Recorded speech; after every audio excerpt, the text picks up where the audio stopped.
Welcome to the Better Sex Podcast. My name is Deborah Catt, and I am your shameless host. This is the Better Sex Podcast, where we have unfiltered conversations about sex and relationships. These conversations are frank and explicit and may not be appropriate for all audiences, so please listen with care. I truly believe that a sexy world creates a happier and a safer world, and if you want to do your part in creating a safer and a sexier world, please hit like, subscribe, leave a comment. Today I am so delighted to dive into the world of Dr. Jeni. She and her partner are the founders of Powerful Love Relationships and the creators of the Powerful Love Method, a bold, proven approach to creatively, deeply connecting next level love. And what's so interesting and creative about this process is it doesn't depend on both folks to show up. And this is something that I see a lot in my practice. And so I'm really delighted to dive into this. So tell me, how did you get here? How sex and relationship, Yes. Well, ours is an epic love story. But before I dive in, I just want to say thank you, Deborah, for having me on this podcast. I am delighted to be here. It's so important to be having these frank, open conversations about sex and relationships and to really peel back the curtains about what's real, because we have all these myths and all these stories about how our relationships should be, and that's not actually how they often are. Right. And that segues really wonderfully into my story. So I've been obsessed with relationships like my whole life. I've come to realize that's like my purpose here, right? My divine assignment. But when I found my soulmate, I was very deeply challenged by all the ways that we were different, right? And we had this experience where we had this powerful connection, and it was so hard that we kept breaking up and getting back together and breaking up and getting back together. And then we're like, well, this isn't going to work. So 7 years pass. We married other people. Then we reconnect randomly when Cal, my partner, sends me a text message in the midst of my having just come out to my fiance, soon to be wife, as polyamorous. And so this began a journey of being able to reconnect with him, even in the context of another relationship. What's interesting is that at that time of the reconnection, I had gotten a master's and a PhD in couple and family therapy, and I was doing some damn good work helping other people with their relationships, right? So talk about having ideas about how relationships should be, right? I'm coming from ivory tower, right? All this training and education about how relationships are supposed to go and how I'm going to help you fix it and blah, blah, blah. And then I have this partner, no relationship training, so different, doesn't have the communication skills, has a very different family upbringing. And he's not doing all the things I know that he should do. And our relationship isn't looking all the ways I know it should work and should look and want it to look. So in my infinite wisdom, I keep trying to get him to do things differently, to understand, to see what I'm seeing, because I get it. I have the theories, I know the way, I know the path. If he could just do the thing.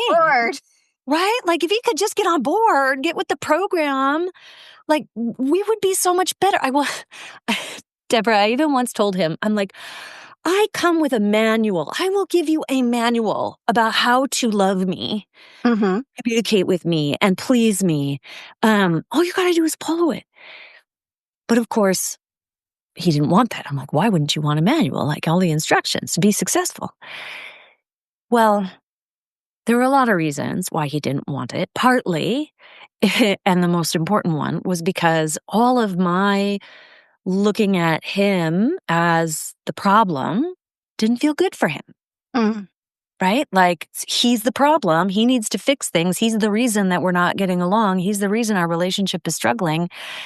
That puts his defensiveness up. That makes him really not like feel yucky, feel not good enough in just who he is. And we all want to feel like we're enough in just who we are.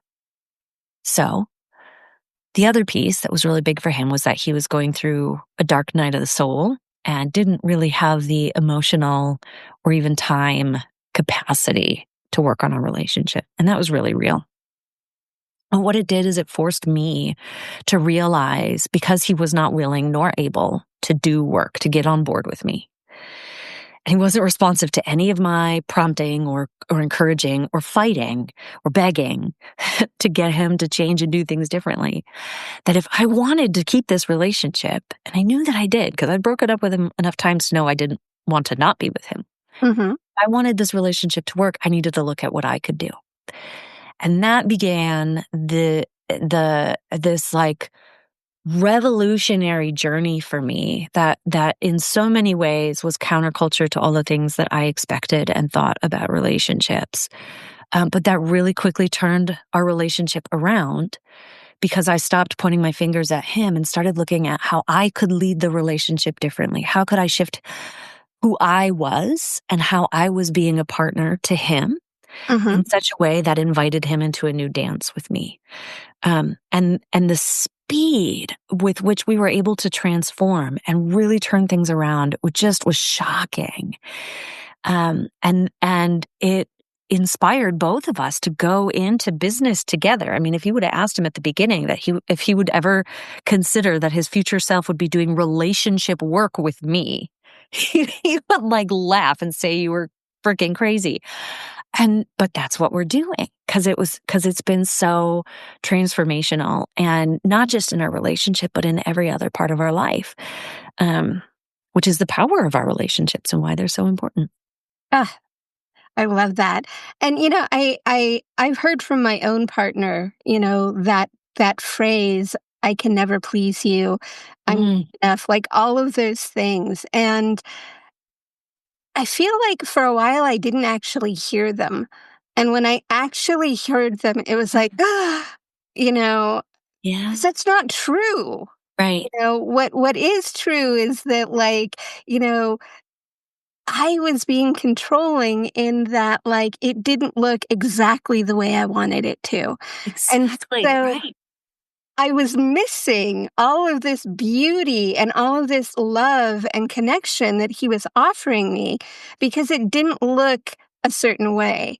Mm-hmm. And I've really found, I see that a lot with my clients, both, across the board, whether, the women are seeing the men and the men aren't seeing the women. And so I'm curious, like, what are some of the ways in which you work with people and yourself to see the gift that your partner is trying to give you? That's such a great question. The first step in being able to do that is to recognize that we can. That what we think that we're paying attention to, or what we think that we're seeing, what we think is real, is a skewed pile of evidence based on what we expect to see and our interpretation of it. Right? So we teach something called the power formula. It's super simple. It's that awareness equals choice equals power. When we have awareness about ourselves, about what's possible, about what could be happening, now we have choice. We have the choice to do something different, to respond consciously. And that's power. That's the power to consciously create what we want to be creating in our relationship. So most of the time, when we're not seeing our partner, it's because there's this part of us that holds these beliefs, holds these expectations, right? About how things should be. And because we have that belief, then there's a part of our brain called the reticular activating system that is like a Google search engine. So you input, like, this is what I expect to find, and it will find evidence of that thing. But the expectation isn't just, that my partner should be able to turn me on when initiating sex, for example. It's also the belief, when your expectation's not met, that my partner doesn't do this, right? Doesn't turn me on the right way. So that's now the belief. And we will find all of the evidence to support that. And so now that skewed pile of evidence becomes our reality. But when we're aware that we do this and we try on a new way of thinking, we start to ask what we call empowering questions. Questions like, how is my partner loving me? How does my partner turn me on? What are the ways that they do show up for me when I need them? Now, even though you might feel like they don't show up for me or they don't show me they love me very well, just by asking that question, you're going to start to see and find all of the evidence to support that as true. And that can start to shift then our ability to see our partner. So just the awareness of, I may not be seeing my partner for the way they're really trying to show up and love me because I have an expectation about how it's supposed to be and they're not meeting that expectation. And then we get curious. How might they be trying to show up in this relationship? How might they be trying to love me? Where might these behaviors that I don't like actually be coming from? And from that place of curiosity, we can start seeing more clearly and receiving from our partner their own understanding of who they be, right? Who they are and why they are. Because we often try to map, right? Make sense of another person from our own mental map of what that would mean.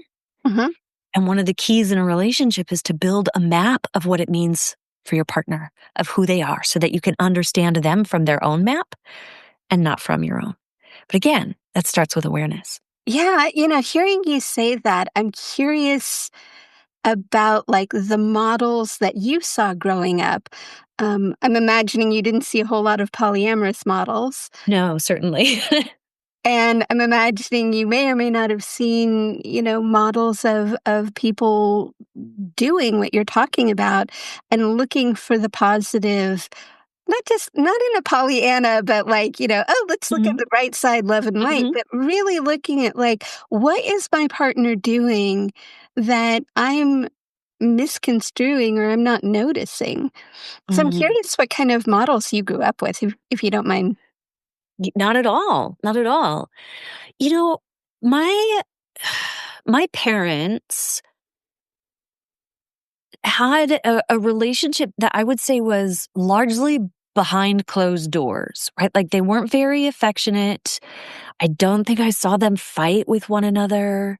Like until I was a teenager and like ready, like 18-ish, 17, 18, was I even aware of like some of their relationship dynamics. It was very like private, or maybe they just were living as kind of roommates.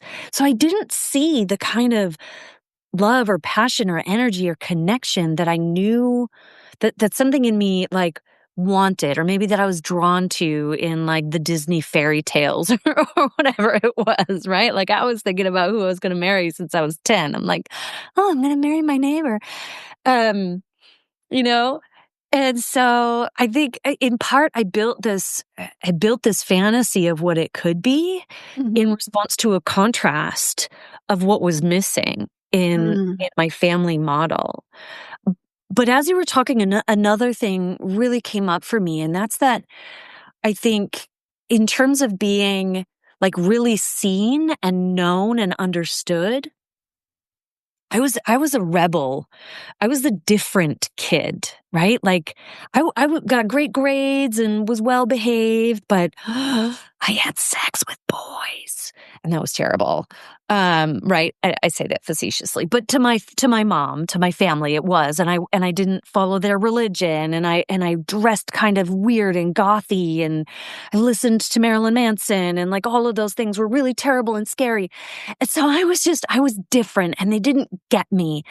And so I very much lived in this, like, you're not understanding who I really am or what my intentions are. You're not seeing me for me. You don't value or appreciate what I'm bringing to the table because you think I should be something else. And I think that piece too has really like dug into my relational experience in kind of demanding that from partners, but then also recognizing for myself how important that is to give to someone else. If I want to receive that kind of love, I need to be able to give that kind of love too. Mm. I'm curious when you use the term soulmate, like what do you mean by that? Yes. Oh, that's such a good question. And I'm always a little like, there's a part of me when I say that about Cal and then also share that I'm polyamorous. That's like, should I explain this? Because oftentimes people interpret soulmate as like the one, and as someone who identifies as able to build relationships and love more than one person and doesn't believe that there's necessarily a one person out there. And of course, these are my beliefs, but that also brings into question, like, what does soulmate mean? So what I have come to understand, or what I have come to believe, is that one, we can have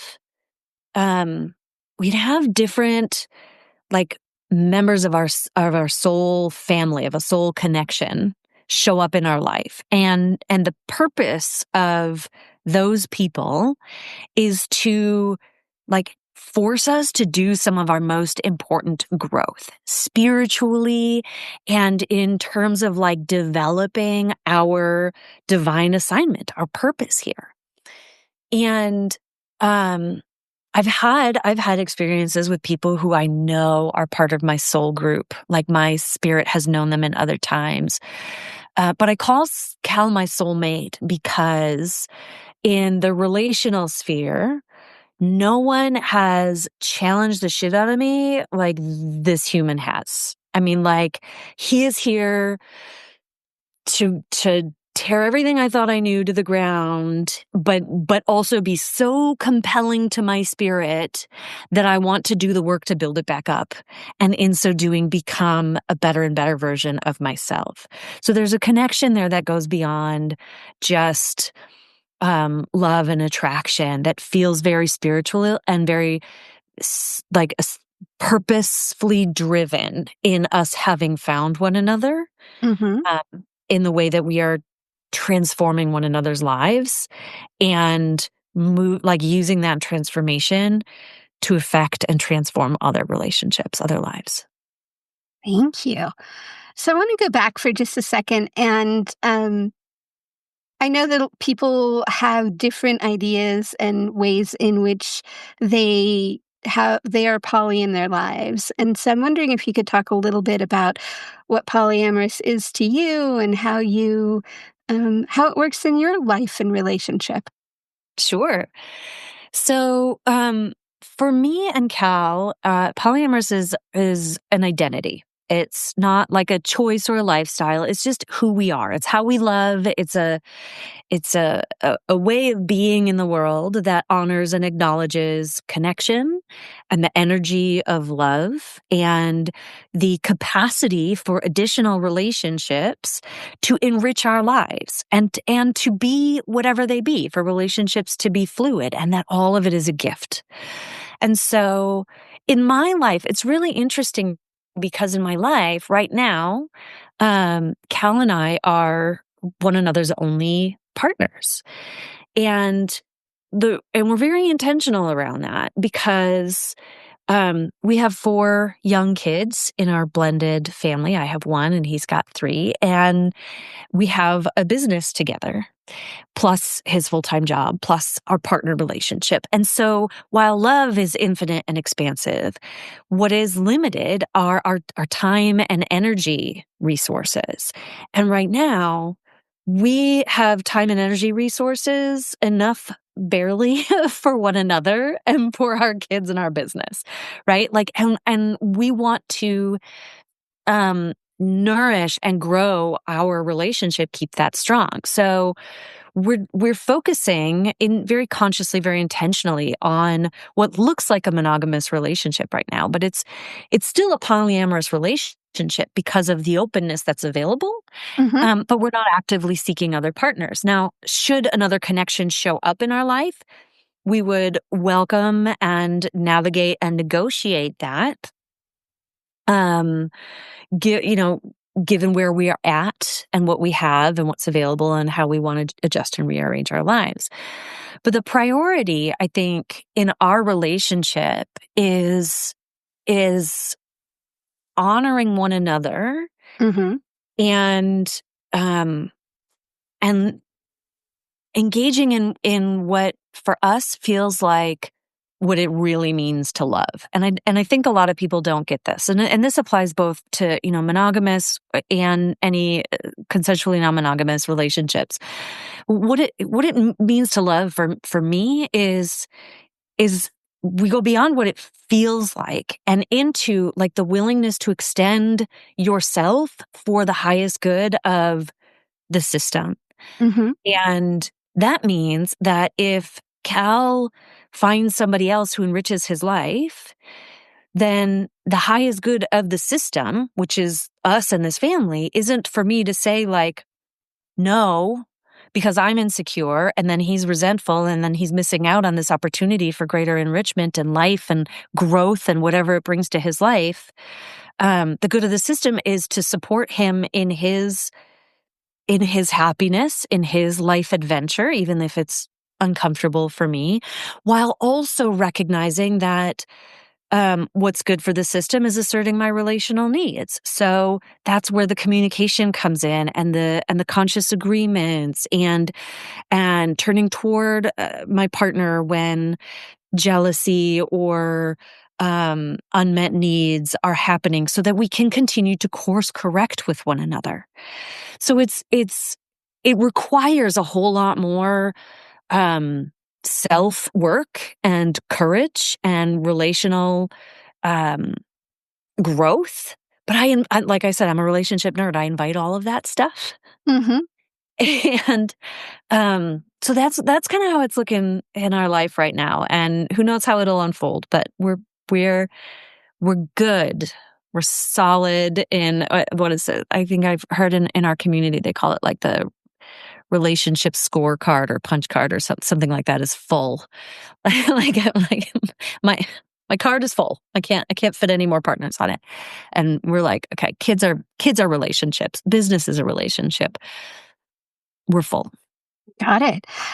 And do you have a process of sort of revisiting your agreements or creating agreements, or I'm curious about that. Hmm.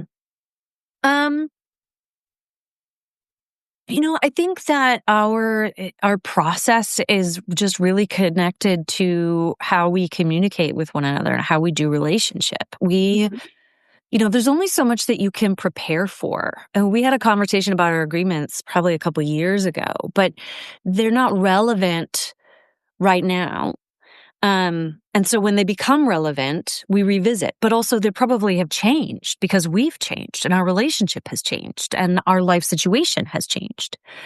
So I think where agreements are concerned, regardless of your relationship structure, there's a need for ongoing collaboration and course correction when something new is showing up in your life and you're being asked or given an opportunity to change the dance a little bit. And I find that in our work with couples too, especially when we work with just one person, right? Like Mm-hmm. of the couple system. What we teach that one person is how to lead their relationship from their own authentic, powerful, aligned place.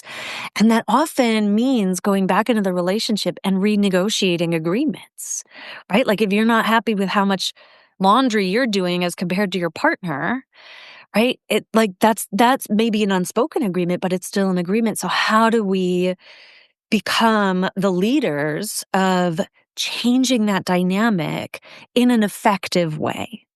And so for me and Cal in our relationship, that kind of agreement negotiation is an ongoing thing. And while we've not had to revisit it when it comes to other relationships yet, or not for a while anyways, we were in other relationships when we first got back together, but we're still doing that kind of negotiation all the time. And it's not always easy, but it's what keeps us growing. I want to underscore something you said about agreements not being able to, like, you can't anticipate everything.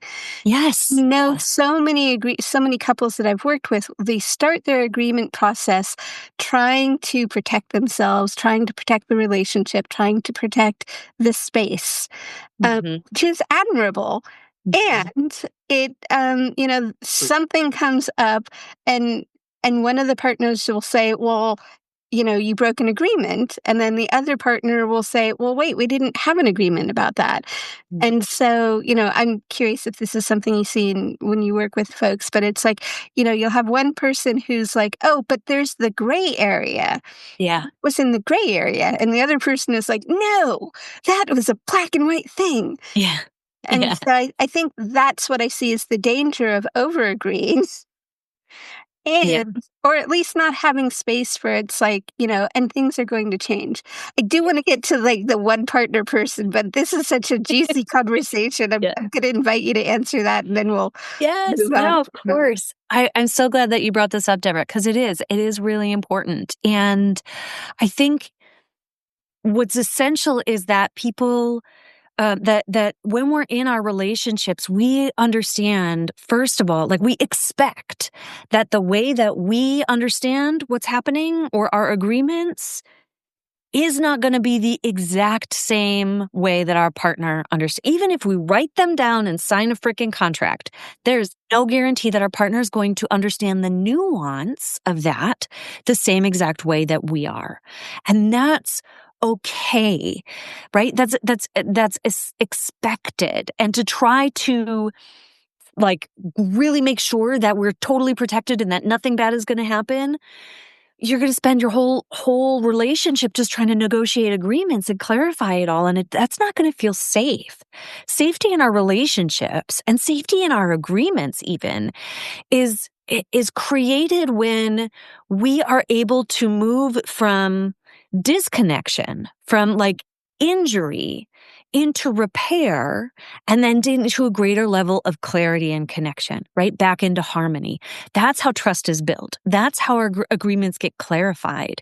That's how we can feel safe in our relationship, even when we're doing something that feels potentially dangerous, like opening up our relationship, right? So it's about like, it's not about defining the gray area so it's all black and white. It's about understanding that there's always going to be gray area because you two are different human beings and you can't predict what's going to happen in life. And so how do you want to navigate those moments when the gray area shows up and it doesn't feel good? And knowing how to, like, just having that expectation, just having that anticipation, maybe not even expectation is the word, just anticipating that that's a possibility in our relationship that you could misinterpret, misunderstand, or even forget about something we talked about and then behave in such a way that feels painful for me. And know in advance that if and when that happens, here's what we're going to do. I'm responsible for my own feelings and how I approach you about them. You're responsible for receiving and giving a shit about how I feel and being able to respond and repair. And then, one of the key things that we teach is that all of our problems are not actually problems. They're gifts, resources, and opportunities. They are invitations. They are the portals for our growth. And our relationship is the most powerful catalyst for our growth that we are ever going to find. And so now you have this problem, you have this dust up, you have this disconnection, this injury.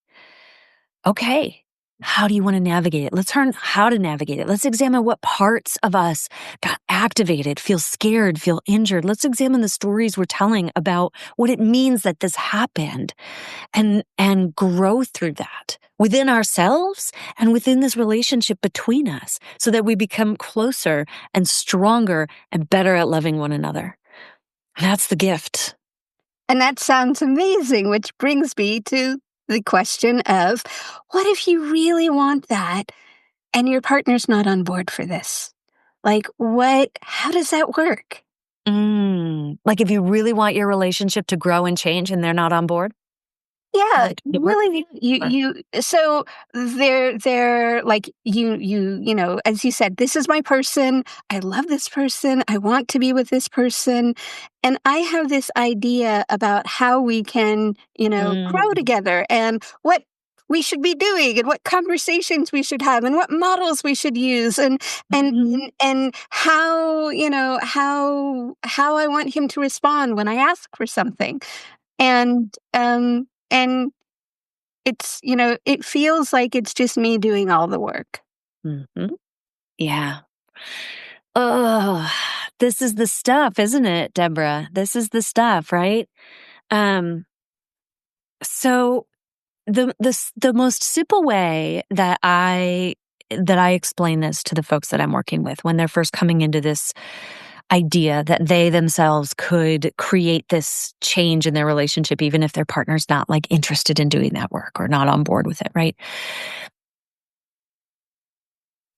I explain that like our relation if you think about our relationships like a dance, right?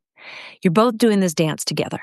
You've been doing this dance. There's a pattern. You don't like the dance. It doesn't feel good. It's not the kind of dance you want to be doing. You want a better dance. You want a happier, more joyful dance with less stepping on feet, right? Mhm. Or you want your partner to loosen up and dance more. You want your partner to pay more attention to you in the dance and not be looking, right? Whatever it is. You got to dance and you're not happy with it. And you know it could be better and you want to be extraordinary dancers together. But your partner's not interested in learning a new dance. They think this dance is fine. They're happy. They're afraid of going. They don't want to show an instructor how bad a dancer they are, whatever their reason is, right? Like you're like, we need to learn a new dance. Let's go learn a new dance. Let's go take dance lessons. And they're like, nah, I'm not interested. I don't want to. Our dance is fine. You're like, So why? It's I know. so much fun to go dancing. Like I know. this. I know. I get it. I get it. And they have their reasons. It's insecurity, it's shame, it's lack of trust that anybody can help them or fear that they're going to be blamed. It's so many reasons, but their reasons don't really matter in that moment because their answer is, no, I'm not interested. And so most of us think in those moments that our choice is either to stay in the dance and just keep nagging our partner about how like we're not enjoying this dance and see, you keep stepping on my toes. We need to change the dance. Like, see, we should go take dance lessons. So we could do that. That's one choice. We could quit dancing with our partner and Mhm, try to find a new partner, mhm, right? Leave the relationship. Or we could just resign ourselves to staying in that dance and then wait for them, hopefully, to someday decide that they're going to be on board and want to change. And none of those are actually what anybody wants. mhm, The option that we rarely consider that's also available is that we go out and learn a new dance. We go become the exceptional dancer that we want to be. And we go learn that dance outside of our relationship, not by being in relationship with other people, but by getting support and mentorship, right? Or by learning about relationships, the stuff that we don't know, by doing our own work, by shifting the dancer, the relationship person that we are. We call that relational leadership, right? By becoming a better relational leader. And now you come back in and you take the lead of the dance with your partner. They're going to be like, why are you going this way? We're supposed to go this way. Or they're going to step on your toes more. But if you know, like, don't look, just come, move with me. And you're able to respond to their pushback, to respond consciously and from a place of power and leadership to the patterns that they're going to try to pull you back into. As long as they're willing to keep dancing with you, as mhm. long as they're willing to stay in a relationship with you, they will change their dance steps. They must, because this is It's science. It's interpersonal neurobiology. It's systems theory, ecosystems theory. When one part of a system changes, it changes the other parts of a system. And what's really like what we all know kind of intuitively, right, is that we affect our partners and our partner affects us, right? Like how they react to like my trying to share my feelings affects what I do next. But we affect what they do next. So they're like not showing up and not listening or not seeing me. We have an influence on how that goes. If we want our partner to listen better or see us or sex us in better ways, then we get to examine where we have the power and influence to invite them into that in a way that they are going to be better able to receive. Because just criticizing them or pointing the finger, or like I was doing with Cal, telling him all the things he was doing wrong and everything he needed to do differently to get it right, is probably not going to invite them or make them feel safe enough or courageous enough or inspired enough to do that work. And that's, like how things changed with me and Cal. Like he didn't do any of this work with me. Like I just started changing how I responded to him. And when he was an asshole sometimes. And when he was an asshole, I shifted how I responded to it. I shifted how I thought about it. Sometimes I took it and let it go because I knew he was going through a lot of things in his life. Sometimes I decided to share feedback, but I picked the right time. I didn't just react.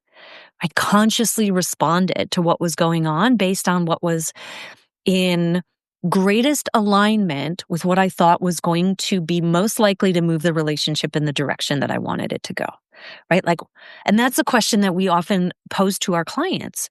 One of the most important questions you can take away. So if y'all are listening, write this one down.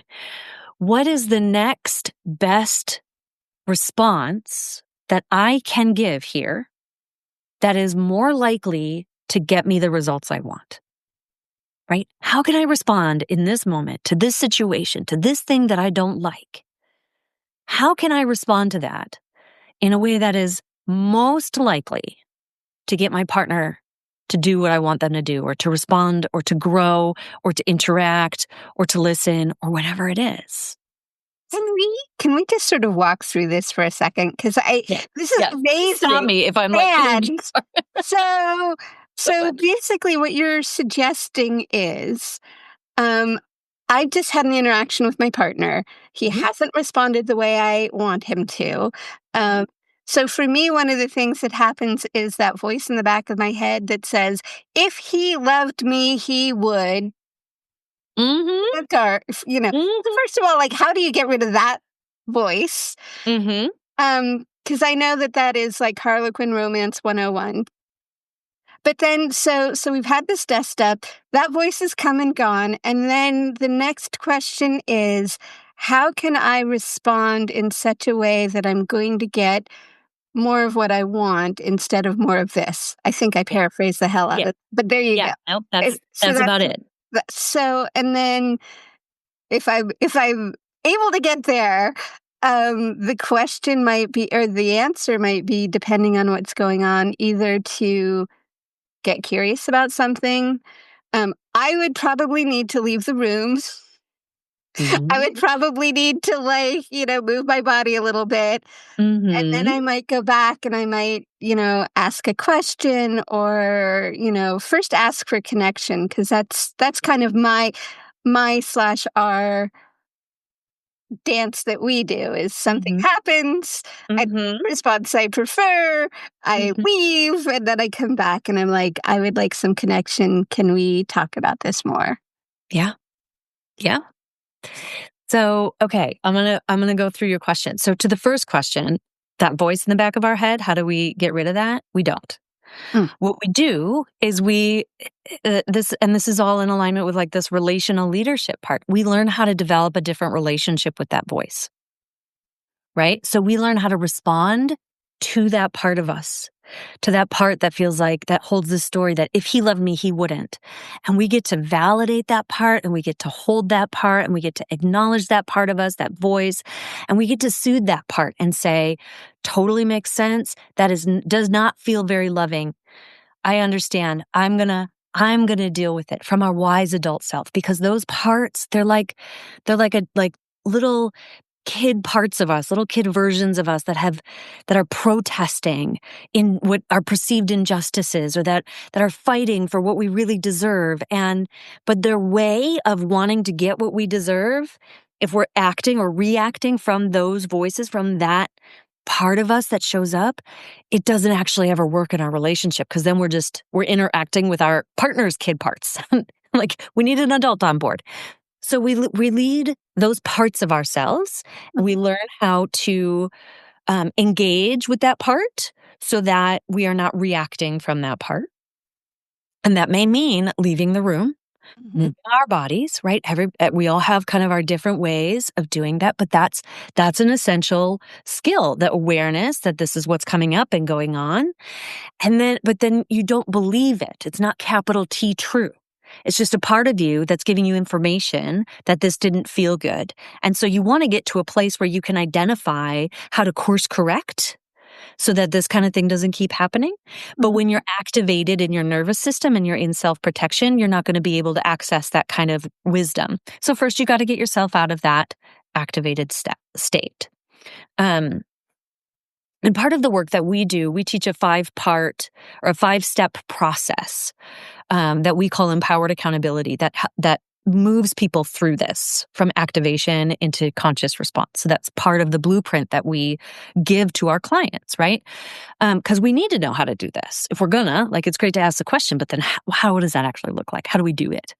But yeah, so you get to a place where your nervous system is settled enough that now you can bring consciousness, bring choice to your next move.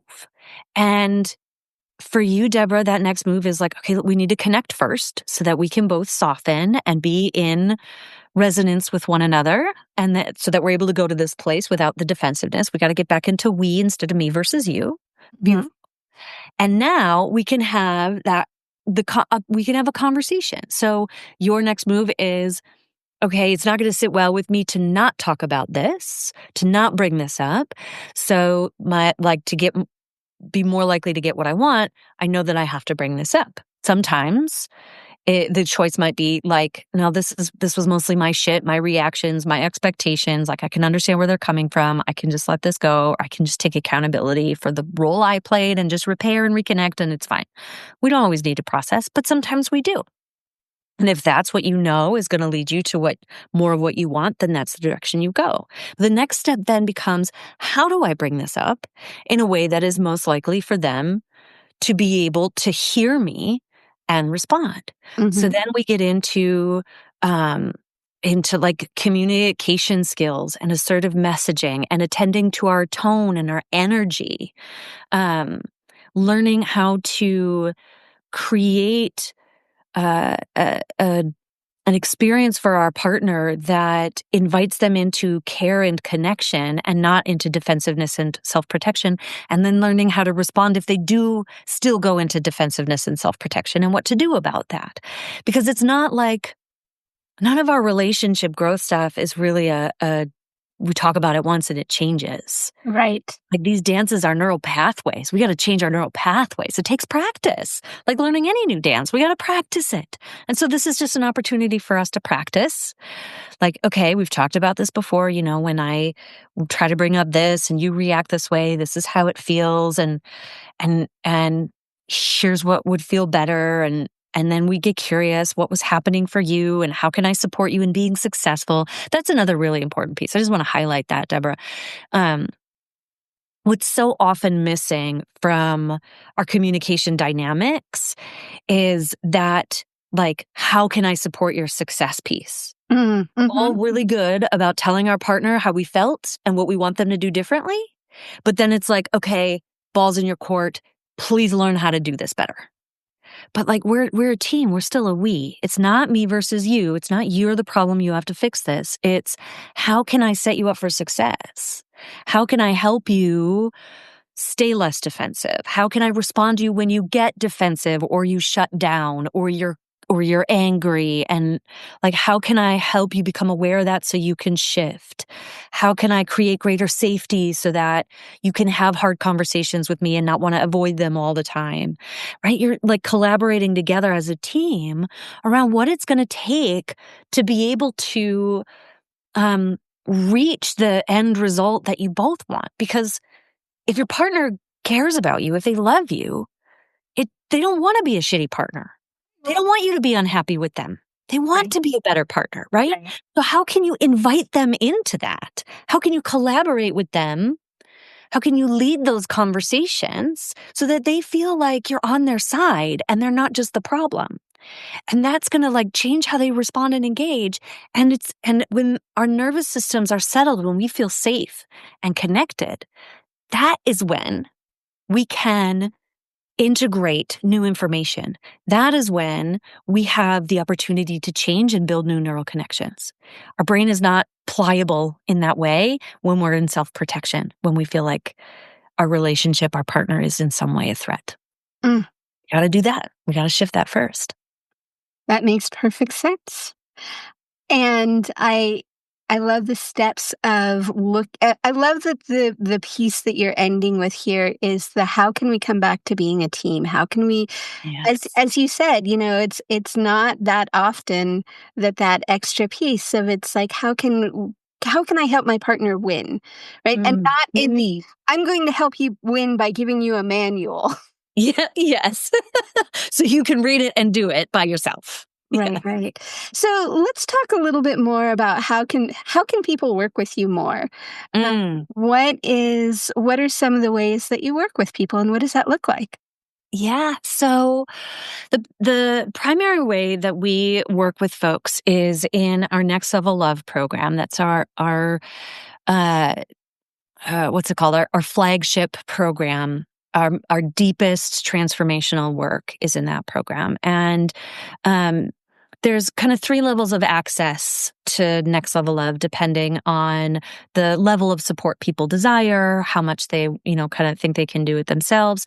But all of the work in the Next Level Love program includes our core curriculum, because we got to actually do some relational learning. So I've consolidated all the things that I've learned in all of my decades of learning about relationships and pulled out some of the most important parts to teach our framework, our tools, our step-by-step blueprint for actually being able to do this.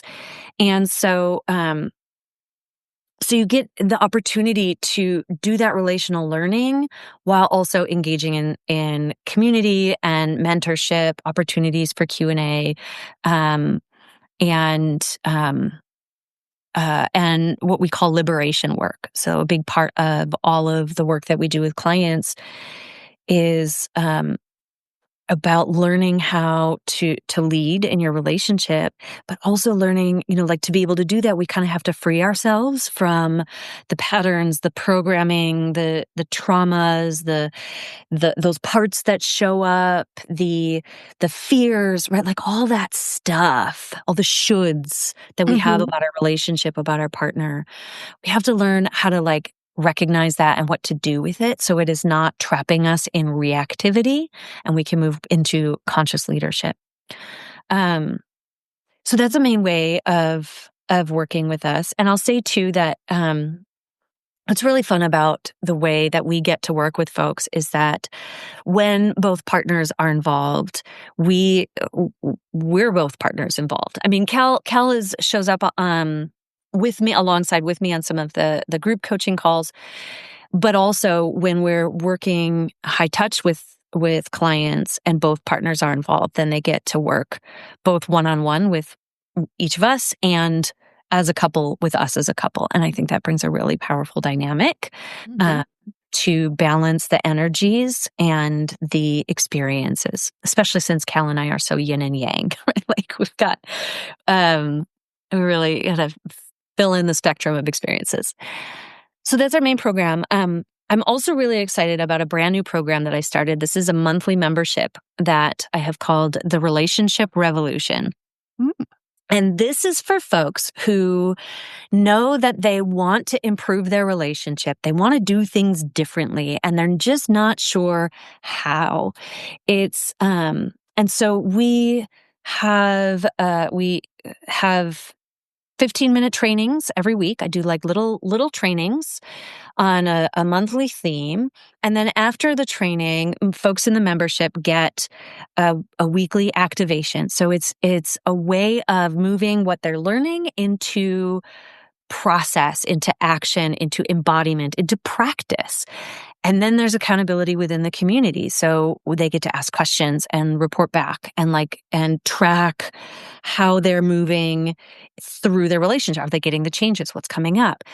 And we have a monthly meeting. They get behind the scenes look at Cal and my relationship and how we apply the principles. They get access to a brand new course I created called Revolutionize. It's really, I love it because the rebel part of me that wants to like change the game and revolutionize and like challenge the way that people do relationships, like it gets to show up in this. Like my 15-minute trainings every week are like, okay, what can I challenge this week? How do we break the rules? How do we shift our understanding, flip the script? Like, let's break out of what we think should be and create something that's real and powerful and a lot more conscious and relationally intelligent.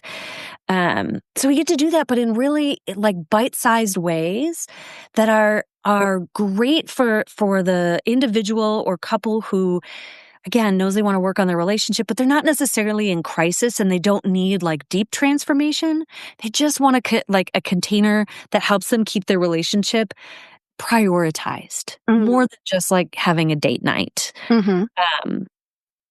So that's the Relationship Revolution program.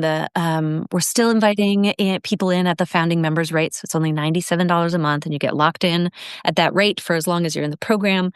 That sounds amazing. And it's so good. The rebel in me sees the rebel in you. Yes, I love it. So excited about that. Goodness. I mean, there's so many different places I want to take this conversation. And I know. Yeah. So for somebody who's listening to this conversation, and if they were to get one thing out of it, what do you want them to walk away with? I listen, love, because I'm speaking to you, listener. What I want you to take away from this conversation is that you have the power to change things dramatically. And I can't promise it means that your relationship with this particular partner is going to work out the way you want it to. But I can promise you that the transformation that you go through and who you get to be because of the relational leadership that you learn how to do is going to open the doors and unlock the possibilities for the kind of love and relationships that most people only dream of. It starts with you. Don't give your power away to someone else in terms of how your relationship looks and whether or not you're happy or getting your needs met. Understand that you can do so much to lead your relationship there. And if and when you like have the path or even just that knowing and step into that power, even if you don't know how, like you can figure it out, whether with mentorship and support or not, you can get there. Just know that you can and don't settle for anything less. So good. Thank you. Thank you. Thank you. Thank you. All right. So how can people find you? Where can they find you? Where's the best place? Yes. Okay. So best place to find me is on Facebook right now. That's where I do most of my digital visibility. So you can find me at Jeni, Jeni .Wahlig, WAHLIG. That's where you get to connect with me the most. You can also learn more about the work that Cal and I do at our on our website, which is powerfullove.com. But please note there's only one L in that word, in that business name. So it's powerful, the way you would spell powerful, and then OVE, because the L from powerful becomes the L for love. And then our email address is connect@powerfullove.com. Same spelling. So just connect@powerfullove.com. I would love if you found me on Facebook and followed me. You can find us on YouTube. I'm sharing more and more of our videos and trainings on YouTube. So there's a lot of resources there. I'm on Insta a little bit, TikTok a little bit. But if you Google Powerful Love with that one L, you should find us. But if you want to find me in particular, find me on Facebook. Great, thank you. Mm-hmm. And all of this, of course, will be in the show notes, along with, we didn't get a lot to chat about your free and generous gift, the Wheel of Empowerment workbook, which sounds amazing. It's so good. It's so good. So we're just going to tease you with how good it is and invite you to check it out in the show notes. Yes. And so, Jeni, thank you so much for this fun, sexy, deep, powerful, and vulnerable conversation. Oh, my pleasure. And for those of you listening, if you know somebody who needs this conversation, please pass it on. And subscribe, and leave a comment where you get your podcasts. It really makes a difference to get the word out. And I just really believe that the more love we have, the better sex we have, the better world we're going to have. And so, so thank you so much, Jeni, and thank you so much for listening. And bye for now.